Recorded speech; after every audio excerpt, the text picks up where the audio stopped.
महाभारत का युद्ध देखने के पश्चात क्या हुआ बर्बरी के शीश का, आइए जानते हैं इस छोटी सी वीडियो में। महाभारत के उस महाबलिदान के बाद जब स्वयं भगवान श्री कृष्ण ने परमवीर बर्बरी के उस दिव्य शीश को रूपवती नदी में प्रवाहित किया, पानी की लहरों पर तैरता हुआ वह चमकारी शीश मीलों का सफर तय करके राजस्थान के सीकर की तरफ बढ़ने लगा। फिर खाटू की इस पावन धरती पर आकर वो शीश सदियों के लिए जमीन की गहराई में समा गया। एक सही वक्त का इंतजार करने के लिए जमीन के नीचे सदियां बीत गई। द्वापर से कलयुग आ गया। खाटू का वो इलाका अब एक घने जंगल में बदल चुका था, जहाँ गांव के ग्वाले रोज अपनी गाय चराने आते थे। लेकिन एक दिन कुछ अजीब हुआ। एक सफेद गाय अचानक झुंड से अलग हुई और एक पेड़ के पास रुकर उसके थनों से अपने आप दूध की पवित्र धारा उस जमीन पर गिरने लगी। इस चमत्कार को देखकर जब गांव वालों ने उस जमीन को खोदा तो उस रहस्यमयी रोशनी के बीच बाहर निकला कलयुग के अवतार हमारे बाबा श्याम का वो मुस्कुराता हुआ दिव्य शीश। आंखों में आंसू लिए गांव के लोगों ने वो पवित्र शीश एक साधु ब्राह्मण को सौंपा और फिर सदियों बाद जंगल के बीच बाबा की वो पहली आरती उतारी गई। उसी रात खाटू के राजा रूप सिंह चौहान के सपने में बाबा श्याम आए और उसी जगह पर अपना एक भव्य मंदिर बनाने का आदेश दिया। अगली ही सुबह राजा ने बाबा श्याम के मंदिर का ऐलान कर दिया और उनको खाटू नरेश की उपाधि दी। दिन रात एक करके मजदूरों ने पत्थर तराशे और देखते ही देखते बाबा श्याम का वो भव्य और चमचमाता हुआ मंदिर बनकर तैयार हो गया। और आज उसी खाटू धाम में हर साल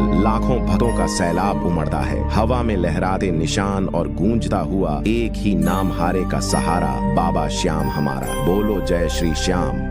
महाभारत का युद्ध देखने के पश्चात क्या हुआ बर्बरी के शीश का, आइए जानते हैं इस छोटी सी वीडियो में। महाभारत के उस महाबलिदान के बाद जब स्वयं भगवान श्री कृष्ण ने परमवीर बर्बरी के उस दिव्य शीश को रूपवती नदी में प्रवाहित किया, पानी की लहरों पर तैरता हुआ वह चमकारी शीश मीलों का सफर तय करके राजस्थान के सीकर की तरफ बढ़ने लगा। फिर खाटू की इस पावन धरती पर आकर वो शीश सदियों के लिए जमीन की गहराई में समा गया। एक सही वक्त का इंतजार करने के लिए जमीन के नीचे सदियां बीत गई। द्वापर से कलयुग आ गया। खाटू का वो इलाका अब एक घने जंगल में बदल चुका था, जहाँ गांव के ग्वाले रोज अपनी गाय चराने आते थे। लेकिन एक दिन कुछ अजीब हुआ। एक सफेद गाय अचानक झुंड से अलग हुई और एक पेड़ के पास रुकर उसके थनों से अपने आप दूध की पवित्र धारा उस जमीन पर गिरने लगी। इस चमत्कार को देखकर जब गांव वालों ने उस जमीन को खोदा तो उस रहस्यमयी रोशनी के बीच बाहर निकला कलयुग के अवतार हमारे बाबा श्याम का वो मुस्कुराता हुआ दिव्य शीश। आंखों में आंसू लिए गांव के लोगों ने वो पवित्र शीश एक साधु ब्राह्मण को सौंपा और फिर सदियों बाद जंगल के बीच बाबा की वो पहली आरती उतारी गई। उसी रात खाटू के राजा रूप सिंह चौहान के सपने में बाबा श्याम आए और उसी जगह पर अपना एक भव्य मंदिर बनाने का आदेश दिया। अगली ही सुबह राजा ने बाबा श्याम के मंदिर का ऐलान कर दिया और उनको खाटू नरेश की उपाधि दी। दिन रात एक करके मजदूरों ने पत्थर तराशे और देखते ही देखते बाबा